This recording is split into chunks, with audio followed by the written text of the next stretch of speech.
مشاهدينا الكرام، لا تبخلوا علينا بالاشتراك في القناة وعمل لايك للفيديو. جزاكم الله ألف خير. إن لله وإنا إليه راجعون. في حادث أليم بالجزائر، فلة بورسالي أستاذة جامعية سابقة ماتت واحدة في ليلة باردة بالشارع بالجزائر، تثير غضب الجزائريين واستنكارهم على منصات التواصل الاجتماعي.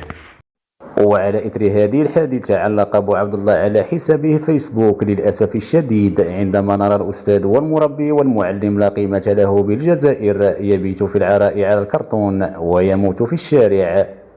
وغرد لطفي بن عابد: أين هو مفوض وزير التضامن لولاية عنابة بالجزائر؟ الأستاذة بورسالي فلة تموت وحيدة في ليلة باردة على أرصفة المدينة في وسط الطريق بين مقري البلدية والولاية في غياب تام لمديرية النشاط الاجتماعي ومديرية الشؤون الاجتماعية.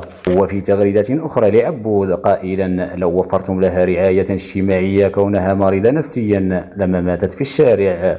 رحم الله الفقيد وأسكنها في فسيح جنانه. شكرا للمتابعة والسلام عليكم ورحمة الله.